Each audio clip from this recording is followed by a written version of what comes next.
തിരുവിതാംകൂർ ദേവസ്വം ബോർഡിന് കീഴിലെ മതപാഠശാലകളുടെ പ്രവർത്തനങ്ങളിൽ ഇടപെടലുമായി ഹൈക്കോടതി.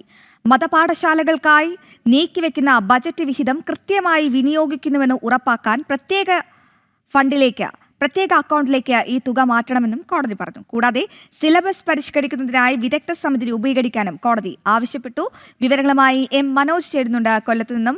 Manoj, good evening. ഈ തിരുവിതാംകൂർ ദേവസ്വം ബോർഡിന് കീഴിലെ മതപാഠശാലകളുടെ പ്രവർത്തനങ്ങളിൽ എങ്ങനെയാണ് ഹൈക്കോടതി ഇടപെടുന്നത്?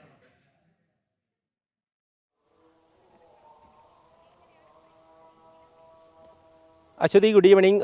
നിർണായകമായിട്ടുള്ള ഒരു ഇടപെടലാണ് ഹൈക്കോടതിയുടെ ഭാഗത്തു നിന്നും ഉണ്ടായിട്ടുള്ളത്. അതായത് ഈ തിരുവിതാംകൂർ ദേവസ്വം ബോർഡിന് കീഴിൽ നിരവധി മതപാഠശാലകൾ പ്രവർത്തിക്കുന്നുണ്ട്. എന്നാൽ ഇതിൻ്റെ പ്രവർത്തനം അത് സുഗമമായി നടക്കുന്നുണ്ടോ, അല്ലെങ്കിൽ അത് ഗുണകരമാണോ എന്നുള്ളതിനെയൊക്കെ പറ്റി വലിയ ആശങ്ക നിലനിന്നിരുന്നു. ആ ഒരു സാഹചര്യത്തിലാണ് ഇതിന് വിനിയോഗിക്കുന്ന ഫണ്ടുകൾ, അതായത് ബജറ്റിൽ നീക്കി വെക്കുന്ന വിഹിതം വിനിയോഗിക്കപ്പെടുന്നില്ല എന്ന് കണ്ടെത്തുന്നത്. അതായത് കൃത്യമായി മതപാഠശാലകൾക്ക് വേണ്ട രീതിയിലുള്ള വിഹിതം അത് വിനിയോഗിക്കപ്പെടുന്നില്ല.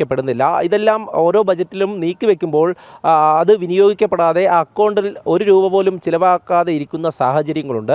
ഈ സാഹചര്യത്തിലാണ് ഇതുമായി ബന്ധപ്പെട്ട പരാതി പോകുന്നത്. ഈ പരാതിയുമായി ബന്ധപ്പെട്ട് മാത്ര സുന്ദരേശൻ അദ്ദേഹം നേരത്തെ തന്നെ ഇതുമായി ബന്ധപ്പെട്ട പരാതി ബോധിപ്പിച്ചിരുന്നു. ഇതിൻ്റെയൊക്കെ അടിസ്ഥാനത്തിൽ നിയമപോരാട്ടവുമായി മുന്നോട്ട് പോവുകയായിരുന്നു. ഹൈക്കോടതിയുടെ ഭാഗത്തു നിന്നും ഇതിൽ ഇടപെടലുണ്ടാകുന്നു. അതേസമയം തന്നെ അമിക്കസ് ക്യൂറിയ വച്ച് ഇത് അന്വേഷിക്കുമ്പോൾ കൃത്യമായിട്ടുള്ള റിപ്പോർട്ടടക്കം ഹൈക്കോടതിക്ക് ലഭിക്കുന്നു. ഓംബുഡ്സ്മാൻ സമർപ്പിച്ച റിപ്പോർട്ടിൻ്റെ അടിസ്ഥാനത്തിൽ ഇത് പരിശോധന നടത്തിയപ്പോഴാണ് അത് മറ്റൊരു അക്കൗണ്ടിലേക്ക്, അതായത് ഈ മതപാഠശാലകൾക്ക് അനുവദിക്കുന്ന ബജറ്റ് വിഹിതം മറ്റൊരു അക്കൗണ്ടിലേക്ക് നീക്കിവെക്കണം എന്നുള്ള നിർദ്ദേശം നൽകുന്നത്. തീർച്ചയായും മനോജ്, അങ്ങനെ തന്നെയാണ്.